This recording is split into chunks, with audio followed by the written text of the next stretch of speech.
toutes et à tous et bienvenue à votre nouvelle émission Cœur d'or, Main d'or.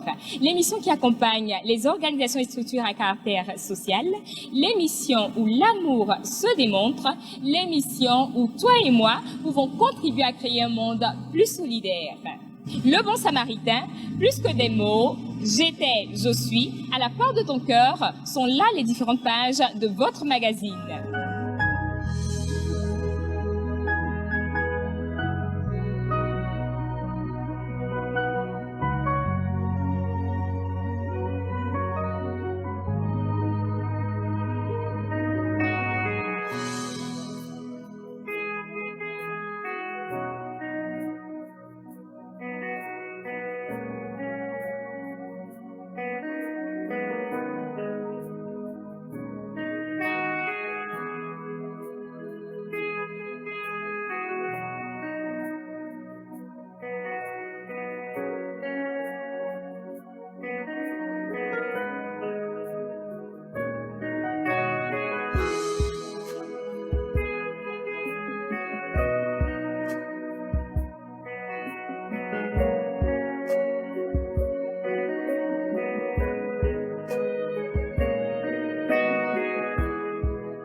Des personnes comme vous et moi ont décidé de démontrer leur amour en donnant de leur personne, de leur temps, de leur énergie, de leur argent. À la faveur de cette première émission de Cœur d'or, Main d'or, nous recevons l'ONG Christem Enfants en Stomie dans la rubrique Le bon samaritain.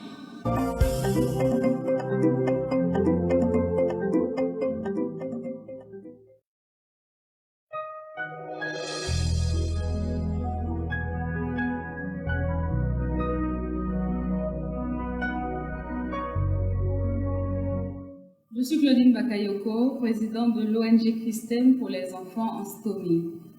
C'est une ONG qui s'occupe essentiellement des enfants qui naissent avec des malformations congénitales. Donc, il y en a qui naissent avec des malformations anorectales, il y en a qui naissent avec des malformations au niveau des intestins, il y en a qui font des fièvres typhoïdes aggravées, il y en a qui ont des cancers de l'intestin, il y a beaucoup de causes en fait. Donc, un enfant qui est mis en colostomie, c'est exactement ça. D'accord? L'intestin est abouché à la peau du ventre, de sorte que les selles puissent venir là.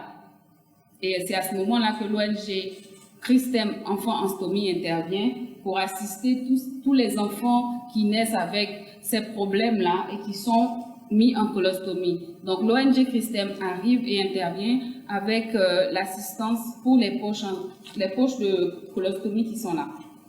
Voilà. Donc notre rôle est essentiellement d'apporter notre soutien aux parents avec des poches de colostomie afin que l'enfant puisse être propre, pour qu'il puisse évoluer correctement jusqu'à son rétablissement. Alors le déclic est parti d'une histoire personnelle. Mon enfant qui est né avec une malformation des intestins, donc quand il avait 2 mois, on s'est rendu compte qu'il avait un souci au niveau des intestins. Donc je me suis rendue au CHU où j'ai rencontré des médecins qui l'ont pris en charge, des chirurgiens. Et à ce moment-là, je me suis rendu compte qu'en fait, mon fils n'était pas le seul dans ce cas. Il y avait beaucoup d'autres enfants qui avaient ce genre de problème et qui avaient besoin d'aide. Parce qu'en réalité, nous, on a eu la chance de pouvoir s'offrir ces poches-là qui coûtent un peu cher, qui coûtent entre 4 000 et 5 000 francs chaque 2 ou 3 jours, avec un peu de chance.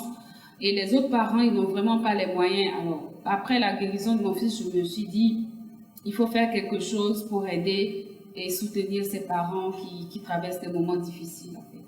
Voilà un peu le point déclencheur. C'est une histoire personnelle. Beaucoup de choses ont été dites à propos de l'ONG Christem Enfants en Stomie. Il convient à présent de découvrir ses actions dans Plus que des mots.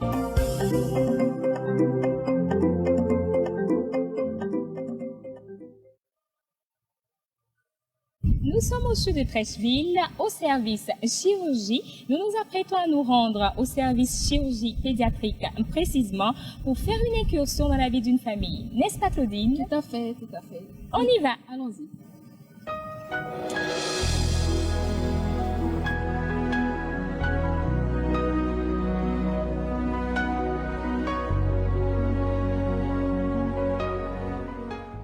suis docteur Elia Manuela, je suis l'assistante du professeur Bancolé, chef de service de chirurgie pédiatrique du CHU de Treichville.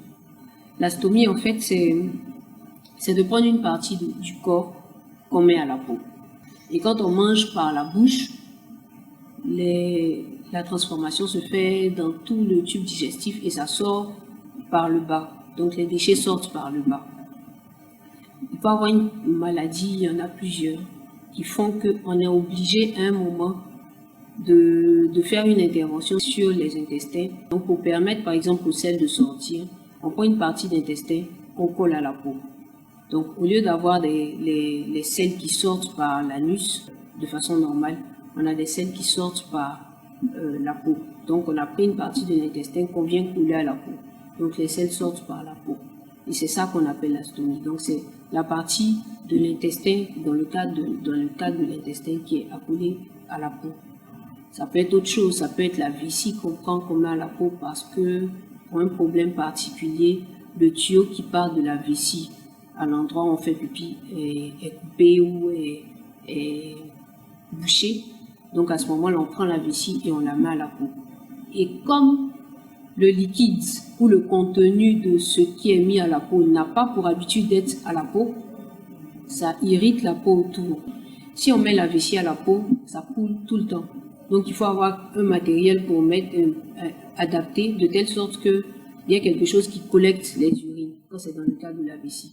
Si on prend une partie d'intestin qu'on met à la peau, il faut qu'il y ait un collecteur de telle sorte qu'on puisse se promener sans qu'on sache. Donc l'intestin produit les selles qui vont aller dans le collecteur. Il y a des stomies qui sont définitives.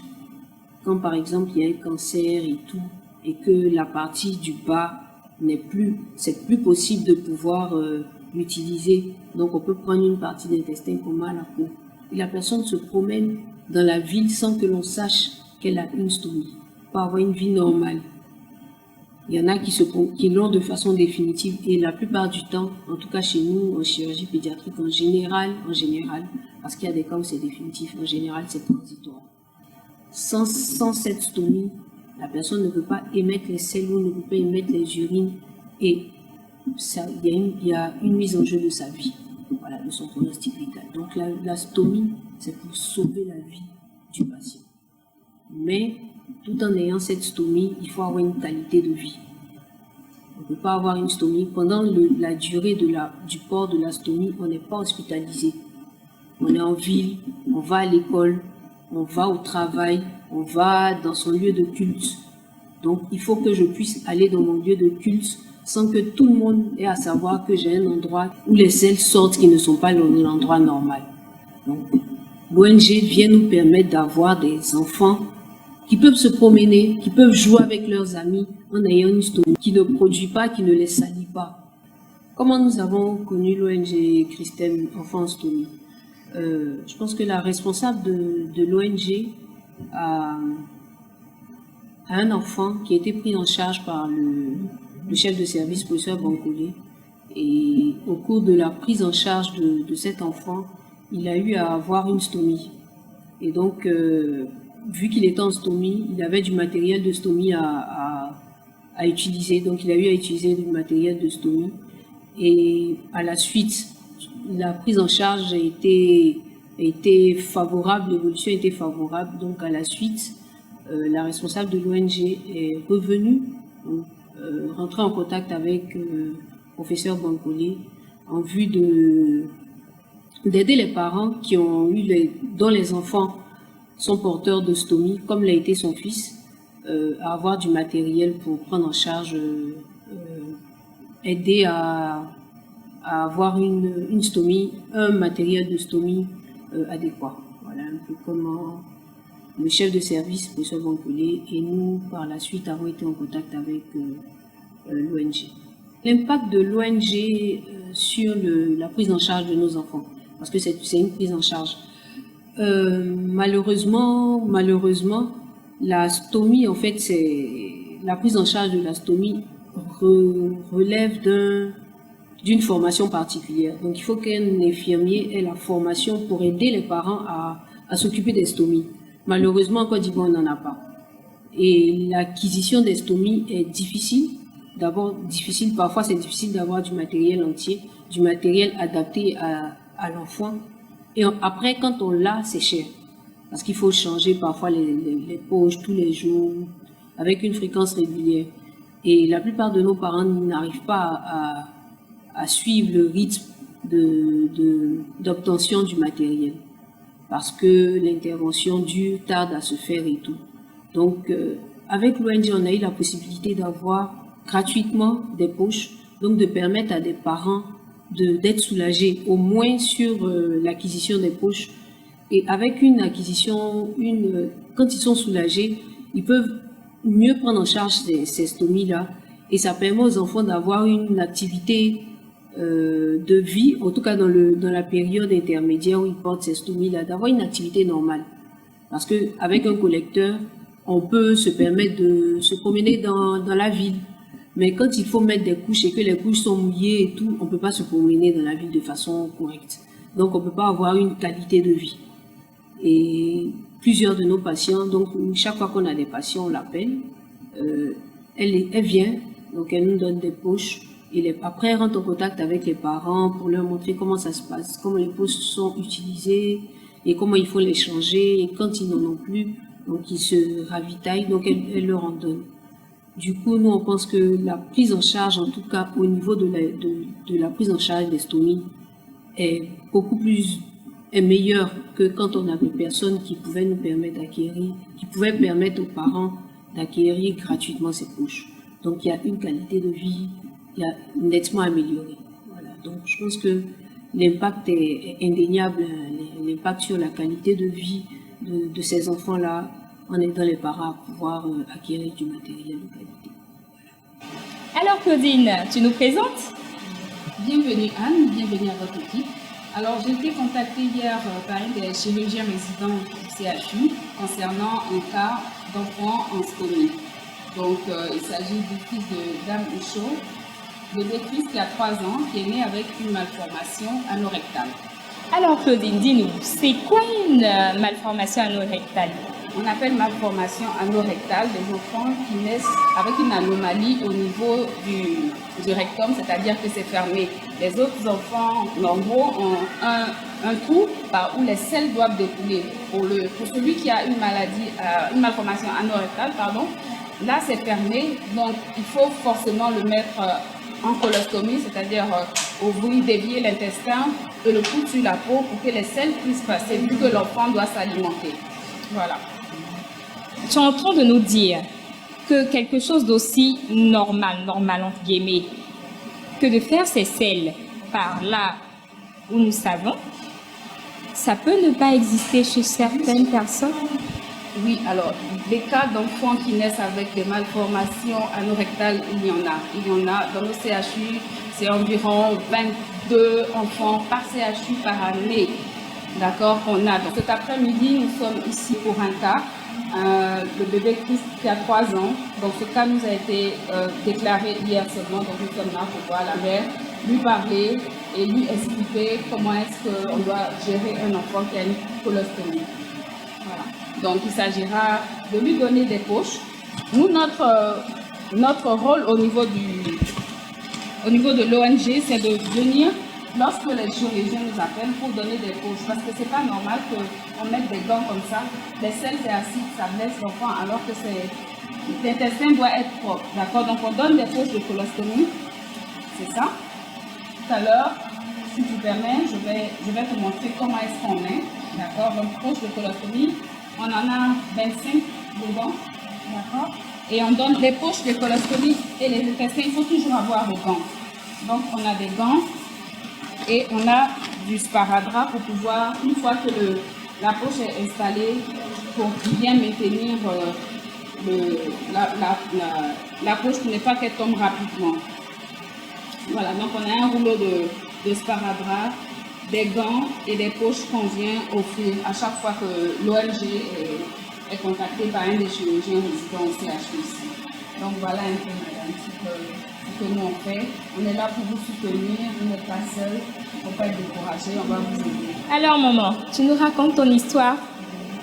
C'est mon enfant. Enfin, il n'y a pas d'erreur, il n'y a pas de mousse. Il faut faire une opération. Ils ont fait une opération. Son enfant vit avec, ils ont fait sa bouchée, ils sont venus. Ils ont refait la bouchée, ils n'ont pas la moyenne pour terminer le reste. Et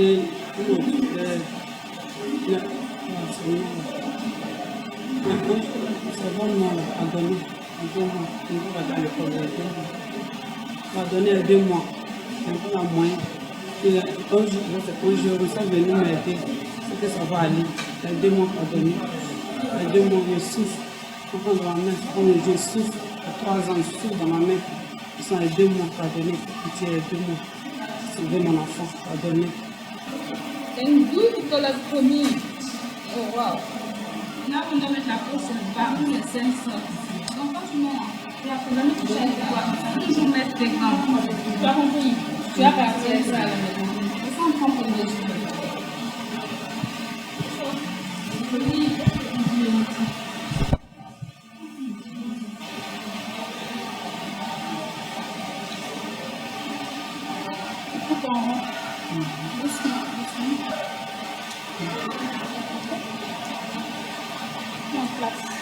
Tu places ça comme ça.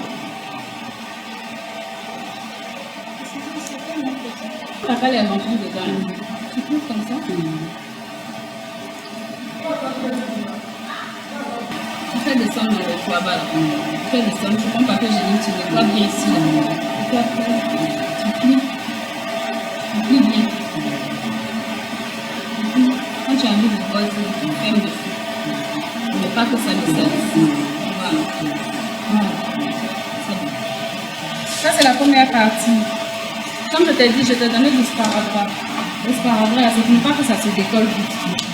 D'accord? Donc, on va mesurer doucement. Et puis, on va coller à côté pour que ça tienne. J'ai enlevé mon gant pour mettre le sparadrap parce que quand tu gardes le sparadrap que tu veux mettre le gant, comme c'est du plastique, ça colle. D'accord? Revenons ici. Retrouve juste ça là. Doucement. Enlève le gant. C'est vraiment pour renforcer.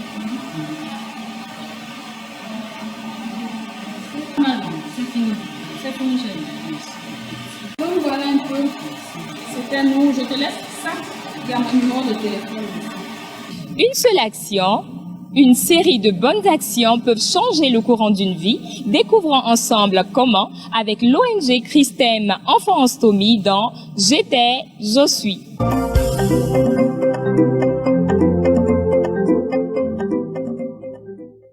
Nous sommes à Bégerville, au quartier Berlin, et nous nous rendons dans la famille bénéficiaire des actions de l'ONG Christem Enfants en Stomie. Il m'a pas qu'on a fait mal. Il a mal de même depuis un moment. Il était malade en 2013. On m'a dit qu'il a fait typhoïde. Il a eu problème dans son ventre. Il devait faire opération. Donc, oui, d'accord. Sa gamme m'a dit qu'il y a une femme qui est venue ici. Elle aussi, son enfant avait ça aussi. Donc, s'ils ont eu quelqu'un qui a mal comme ça aussi, elle va les aider. Elle nous a aidé à faire l'opération. Quand un plaie était un peu guéri, un pâté à terre vient encore. Il fallait faire rentrer l'instrument. En tout cas, ça nous a fatigués. Mais grâce à Dieu, grâce à la tante, tout cas, nous a aidé beaucoup même. Je m'appelle Denis. Je suis encore ici. Je suis basé au Japon quand je suis le président. Je ne me sentais pas bien de coucher. Je me mettais à mes parents ici. Quand j'étais malade, je n'arrivais pas à partir avec eux. Pourtant, elle est en maison. Je ne pouvais rien faire manger. C'est qu'on m'aidait à faire toutes les choses. Je venais de laisser la petite plaisir de parler qui m'a aidé. Je suis très heureux.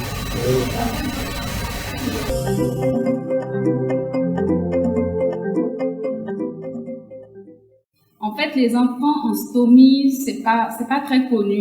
Donc, nous, au niveau de l'ONG Christem, on essaie d'une façon ou d'une autre de faire connaître le besoin parce qu'en réalité, c'est 22 enfants par CHU par année qu'on met en colostomie en Côte d'Ivoire. Vous imaginez, donc, c'est 70 enfants environ qu'on a à soutenir et les parents n'ont pas forcément les moyens. Donc, on invite tout le monde à venir soutenir ces enfants-là dans les CHU. On invite, vous avez une clinique, vous pouvez soutenir les enfants avec des opérations. Vous avez une pharmacie, vous pouvez nous aider avec des poches qui ne sont pas forcément vendues. On a besoin de tout le monde. Chez vous à la maison, vous pouvez vous constituer en groupe, faire des achats de poches et venir soutenir ces enfants-là qui vivent des moments très difficiles au niveau de nos CHU. C'était un plaisir de vous recevoir. Je vous remercie pour cette occasion. On se dit à très bientôt. Ça a été un pur moment de bonheur de partager ces précieux moments avec vous. Votre magazine Cœur d'or, main d'or s'achève. Mon cœur aime, même et agisse pour créer un monde plus solidaire. Tous à vos téléphones pour soutenir les actions de l'ONG Christem Enfants en Stomie. Rendez-vous est pris pour la prochaine action, un match de foot en l'honneur des enfants en Stomie.